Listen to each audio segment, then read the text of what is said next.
애를 좀 목욕시키듯이 아이들 이렇게 겨드랑이도 물까지 잘 들어가게 하고, 프라이팬에 이렇게 놓을 거예요. 와인에 숙성시킨 닭을 구워야 돼요. 겉표면만 익히면 돼요.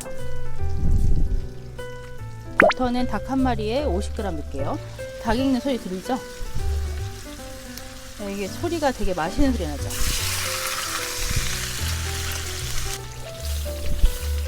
많이 익었죠? 근데 여기 안에서 우러나게끔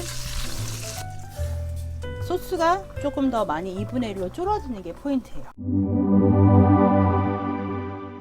오늘은 프랑스 닭 요리인데요. 우리나라 따지면 약간 안동찜닭 같은 느낌?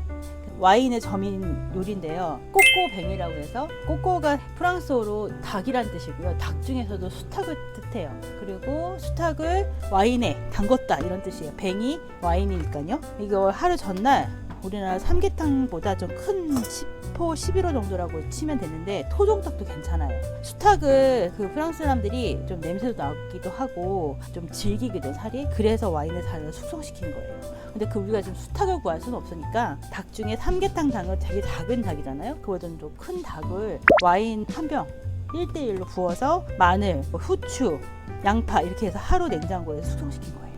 이 국물을 버리는 게 아니라 닭을 한번 익힐 거예요. 여기 들어가는 마늘이나 정향들은 잡내를 빼냈기 때문에 쓰진 않고 국물만 건졌을 거예요. 와인만. 삼계탕보다 조금 큰 닭이에요. 그래서 한 이게 2인분 정도 되는 거죠. 초복이다 중복이다 닭 요리 많이 드시잖아요. 삼계탕 이거 여름에 해 드시면 되게 좋죠. 와인이기 때문에 얘가 생각지 않은 되게 맛있는 맛이 나와요. 얘를 반을 잘라 볼게요. 꼬꼬뱅이 우리나라에 보편화된 요리는 아닌데, 프랑스 가정식에서는 엄마들이 이렇게 찜닭 해주고 그런 요리처럼 많이 해먹는 편한 요리인데, 저희 나라는 아직 보급이 안 됐죠. 이렇게 얘네가 와인에 숙성돼서 되게 부들부들해요. 여기 내장이 있거든요. 이 내장은 사실 걷어내시는 게 좋습니다. 이렇게 좀 걷어내시고, 제가 여기 엉덩이 부분에 있는 기름들은 담그기 전에 이미 다 목뼈랑 없앴어요. 그래서 깨끗하죠. 여기다 이제 저희가 늘 사랑하는 두런밀을 한번 입힐 거예요. 밀가루를 한번 입혀서 버터에 구울 거예요. 밀가루를 펴서 잘 묻혀주는 거죠. 이렇게 잘 묻혀주고, 애를 좀 목욕시키듯이 아이들 이렇게 겨드랑이도 물까지 잘 들어가게 하고, 나중에 닭기름하고 얘가 더 고소해지거든요. 프라이팬에 이렇게 놓을 거예요. 그래서 닭 껍데기, 껍질 부분도 먼저 익힐 거고요. 자, 이제 올려놨죠? 와인에 숙성시킨 닭을 구워야 돼요. 겉표면만 익히면 돼요. 그래서 육즙이 빠져나가지 않으면서도 이가 와인 안에 들어갔을 때 이 밀가루가 녹진한 맛을 내거든요. 닭 한 마리에 무염 버터 50g에 올리브유 한 2-3큰술, 버터 50g 까서 넣을게요. 시간이 좀 필요한 요리긴 하지만 어려운 요리가 아니에요. 닭을 한 마리를 와인에 집어서 냉장에서 숙성시키고, 그거 물 건져서 닭 반 절개 식혀서 밀가루 묻혀서 굽고, 야채 넣고 와인 넣고 끓이면 돼요. 그럼 굉장히 맛있는 요리가 나와요. 우리나라 술 들어간 찜닭 요리 같은 느낌이에요. 그리고 저만의 비법은 오렌지를 넣어요. 그럼 향이 너무 좋아지고 단맛이 올라와요.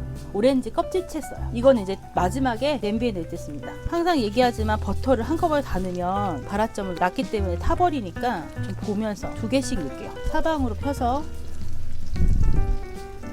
버터는 닭 한 마리에 50g 넣을게요. 그 다음에 올리브나 포도씨유는 10에서 20g 쓸게요.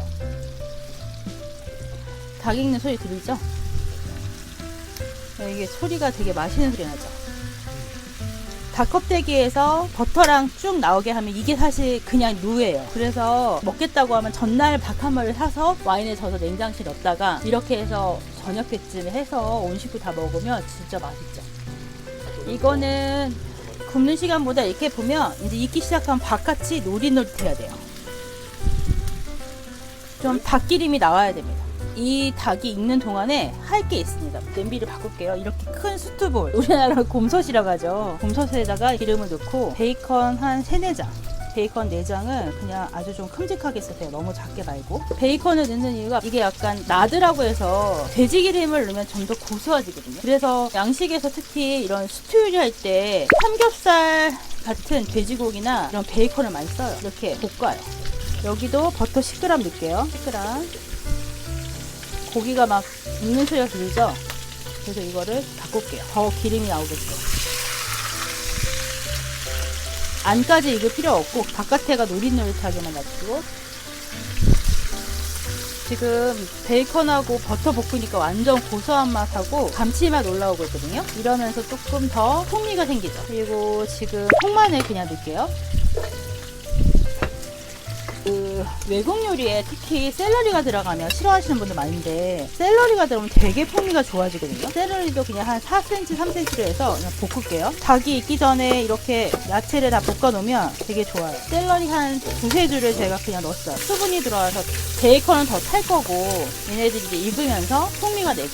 그다음에 당근 크게 작은 사이즈 2개 들어갑니다. 이 야채 맛 때문에 고기가 더 맛있거든요. 자, 이제 닭은 다 된 것 같아요. 닭은 이렇게 단열로 이렇게 익혀놓고 당근 넣고 토마토도 들어갑니다. 아까 닭에서 건져낸 와인을 여기다 부을 거거든요. 볶다가. 그래서 그냥 크게 해서 닭을 집어넣고 건져낸 와인물 넣고 1시간 정도 끓일 거예요. 약불에서. 그래서 솥이 두꺼우면 두꺼울수록 맛이 더 좋습니다. 두꺼운 팬을 쓰는 이유가 이렇게 타도 괜찮아요. 눌어붙지 않아요. 여기에 양송이 통째로 담을게요. 그냥 먹음직스럽게. 그리고 닭을 집어넣을게요. 많이 익었죠. 근데 여기 안에서 우러나게끔. 저는 이 기름도 버리지 않아요. 어차피 와인하고 닭기름이고 버터기름이기 때문에 이 기름도 다 넣습니다. 그리고 아까 와인 넣죠. 끝이에요. 이걸 가지고 이제 끓이시면 돼요. 45분 정도 끓이시면 돼요. 그럼 얘가 야채랑 다 해가지고 쫄아드는 거죠. 타이머를 한 15분 정도 맞춰 놓으시고 15분 후에 이 저기가 들어가요. 오렌지는 통째로 들어갑니다. 이 오렌지 과즙하고 이 오렌지 껍질이 멋스러운 맛을 내요. 이게 소스가 조금 더 많이 2분의 1로 줄어드는 게 포인트예요. 그래서 닭 안으로 와인하고 이 육수, 채수가 다 들어가서 닭이 와인을 정말 다 품을 수 있게 해주는 게 포인트입니다. 자, 15분이 지났네요. 이게 거의 많이 끓은 것 같아요. 많이 끓었죠. 아까보다 색깔이 되게 많이 짙어졌죠. 더 졸여야 돼요. 이 사이에 단맛도 올라오고 이 껍질에 단맛이 들어가라고 오렌지 하나 넣을게요. 나중에 얘가 향을 내요. 닭을 한 번은 좀 뒤집어줘야 될 것 같아요. 이제부터는 40분 동안 약불로만 할게요. 약불로 천천히 졸일게요. 다 된 것 같아요. 아까보다 국물이 많이 줄어들었거든요. 오렌지가 이 정도면 제대로 졸아들었네요. 닭이 이렇게 반마리를 들어 올렸는데 지금 닭이 와인을 다 먹은 것 같아요. 국물이 또 사실 메인이니까 국물을 이렇게 위에다가 올릴게요. 잘 이걸 담아내시면 돼요. 파마산 치즈 갈아서 조금 넣고 파슬리 넣고 좀 이뻐 보여야 되니까요. 가니쉬로 소금 좀 넣을게요. 네. 또 우리나라 끝났습니다. 와, 진짜 비주얼이 너무 맛있게 생겼다. 제가 가슴살부터 먹어볼게요. 버섯하고 가슴살을 찍어서 소스를 찍어서